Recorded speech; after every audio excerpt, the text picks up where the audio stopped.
त्या प्रेमाचा स्वीकार झाला, पण शंका वाटते ते एकाच गोष्टीचं गाव. कोणत्या गोष्टी? ऐक चंद्रमुखी, काही क्षणापूर्वी तू बोललीस तुझा जन्म झालाय तो एका ब्रह्मकुलात, आमचा जन्म झालाय तो एका राजघराण्यात. अगदी सत्य. मनात शंका यायला देऊ नको. कदाचित माझा जन्म राजघराण्यात झाला म्हणून मी तुझा नकार करेल, मुळीच नाही.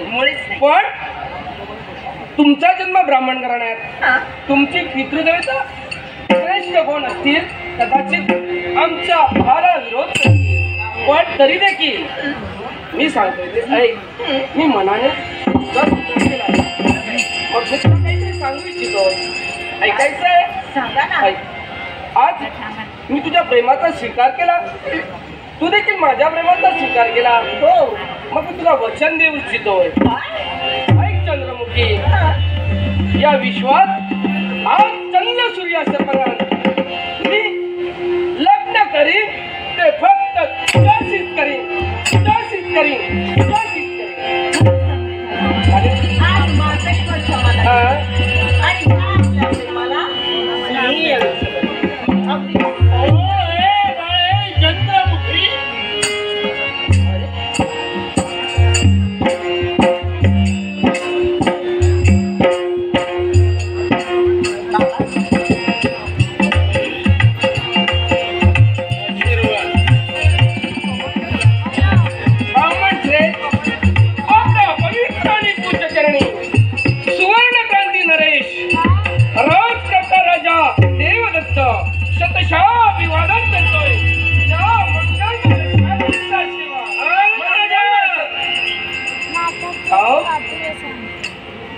ब्राह्मण श्रेष्ठ, आपली योग्यता काय हे जाणून मी आपल्या चरणाशी लोकांगण घातलं.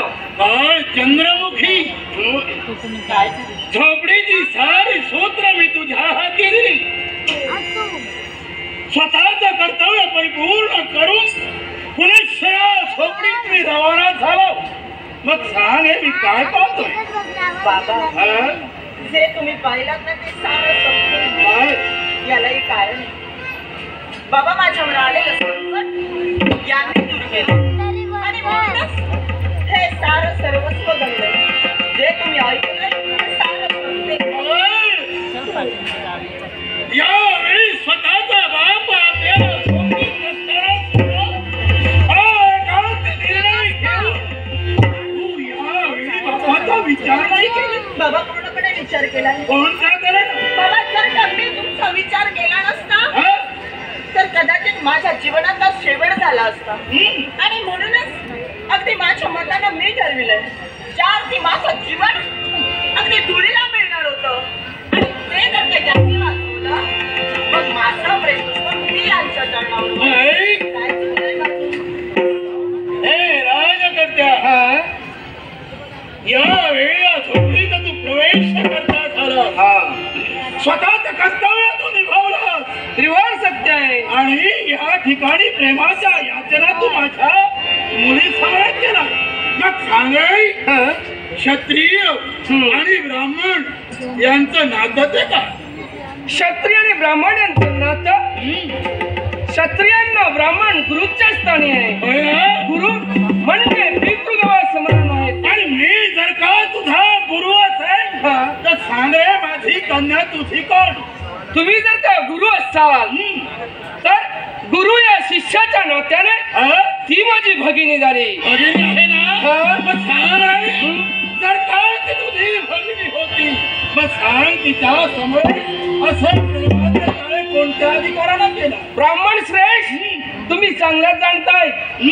दोन तरुण मन एका जागेवर आले असतात क्षणी दोन मनांचं जर काही अभिलन झालं असेल, प्रेम म्हणजे आंधळ असतं, त्याला काहीही दिसत नाही. अर्थात आज तिचं आणि माझं प्रेम झालंय, तो निसर्ग नियम आहे. हे तुम्हाला चांगलं प्रेम आंधळ असतं, पण ते मुख बहिर नसतं. कारण तुला पण माहित आहे, क्षत्रिय आणि ब्राह्मण यांच्या नाते संबंध जुळून येत नाही. आणि तरी सुद्धा तू जुळवण्याचा प्रयत्न करतोय. हे तुझ्यासारख्या राज्यकर्त्याला ऐन तरुणीच्या उंबरठ्यात ती उभी होती, ऐन तरुणीच्या उंबरठ्यात मी होतो. नकळत आम्ही अणाबागा घेतल्या. तिचं प्रेम माझ्या तिच्यावर चढला, माझा प्रेम तिच्यावर चढला, काही यात मला काही चूक वाटत नाही. स्त्री एक स्त्री आहे. स्त्रीचं मन हे हळवं असतं, म्हणून पुरुषाने माती खायची नसते. अरे ती कोण आहेत ना, कोणत्या कुलाचा जन्म झाला याचा तरी तू विचार केला? ब्राह्मण श्रेष्ठ, मुखातील शब्द मुखात ठेवा. कोणत्या तऱ्हेनं? या क्षत्रिय घराण्यात जन्माला आलेला एका राजकर्त्याशी तुम्ही बोलता, याचं ध्यान ठेवा. की तुला माहित आहे ब्राह्मण श्रेष्ठ, क्षत्रिय घराण्यात माझा जन्म झालाय. तुमची योग्यता जाणून मी तुमच्या चरणावर लोटांगण घातलं. साकल्य वर्तमान तुम्हाला कथन केलं, तरी देखील तुम्ही मानत असाल. तुझा वर्तमान हा दोष तुमचा आहे. तर ते नक्कीच मी स्वीकारलं असतो, पण हे वर्तमान स्वीकारण्याच्या पलीकडे आहे. नाही नाही नाही, ऐका, मान्य नाही. यावेळी या क्षत्रियाला तुम्ही जागृत करताय. ऐका, मी तुमच्याकडे पाहिलं, तुमची योग्यता मी जाणली, तुमच्या चरणावर लोटांगण निघालं. ऐका, या क्षत्रियाच्या मुखातून घेऊन निघणारे शब्द ऐका. ब्राह्मण श्रेष्ठ, तुम्ही स्वतःला साधू म्हणताय, तुम्ही स्वतःला साधू म्हणून घेताय. मला तरी नाही वाटत, कारण तुम्ही साधू नसून तुम्ही एक बंधू आहात.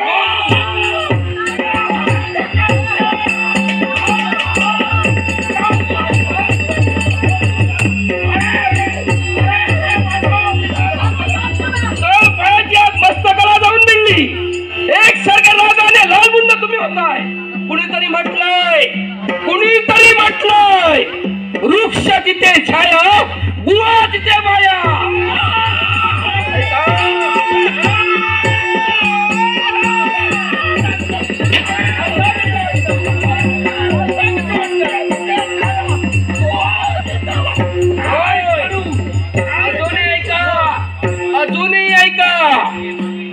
अजूनही ऐका, स्नान करून या तीर्थ घडे, स्नान करून या तीर्थ घडे. पाण्यात काय तुझ्यासारखे बेडूक थोडे.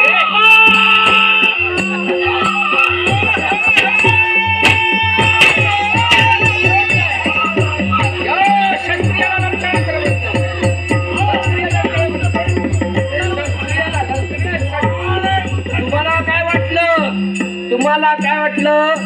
अंगाला फासून या राख, अंगाला फासून या राख, दिवसा डोंगरा करत्याचं पाप. हे साधू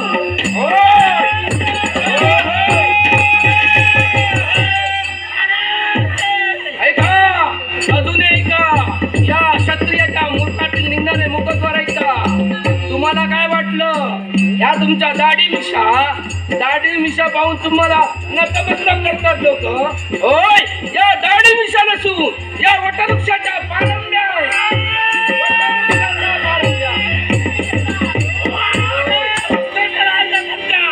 यावेळी माणसाला तुला करलं आहे. नाही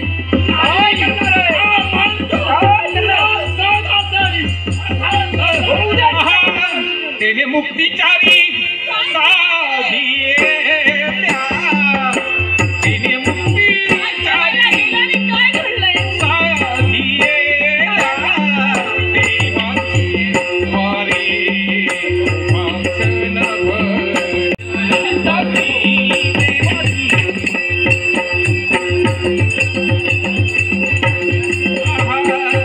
हरिमुखे म्हणा, हरिमुखे म्हणा, हरिमुखे म्हणा, हरिमुखे म्हणा.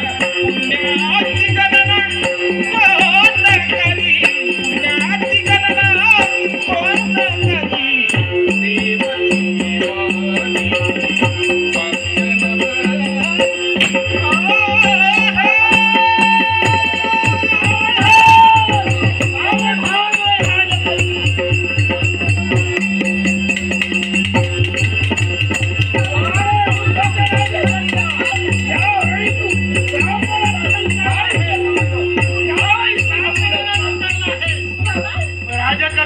वारी युद्ध का थांबविलं?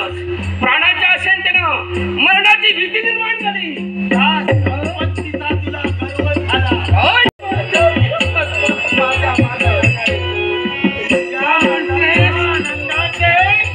ब्राह्मण श्रेष्ठ, दाढी मिशी नसून वडाचा पारंब्या. ब्राह्मण श्रेष्ठ, ऐन तारुण्याच्या बरोबर मी कदाचित साधू नसून बोलू. ब्राह्मण श्रेष्ठ, बुवा तिथं बाया झाल्या गंगेव काय शान करून दाखवत रे. अरे माझ्या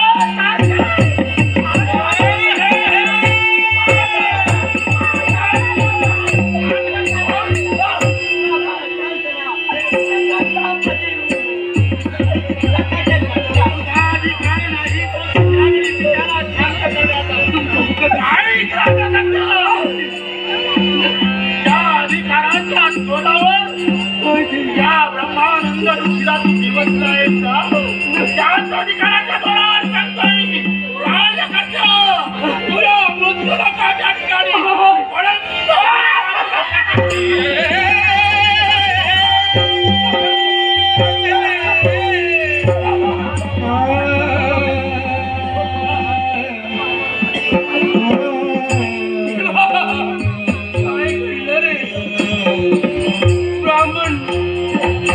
मौन मुद्दाला उकाडी निघणारे शब्द. राजकर्ता राजा देवदत्त, राजकर्ता राजा देवदत्त भडांबिकारी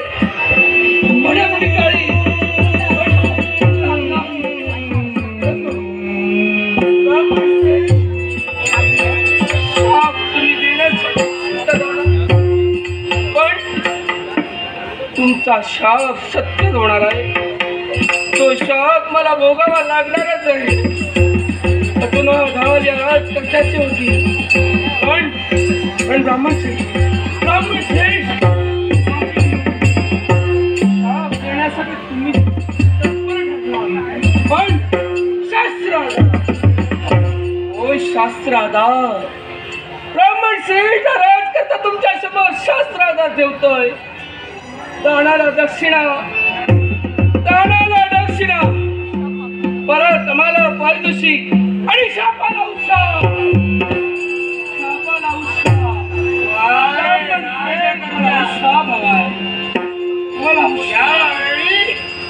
शास्त्र आधार ठेवून तुम्हाला जखड बंद केलास. इच्छा न होती तुला उच्छाप देण्याची. पण शास्त्र आधार पाळली कधी तुम्ही ना ब्राह्मण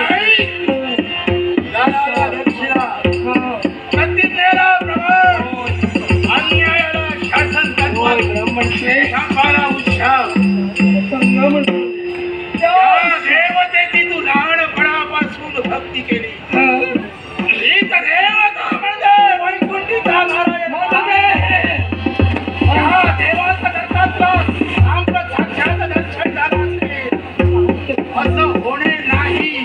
पण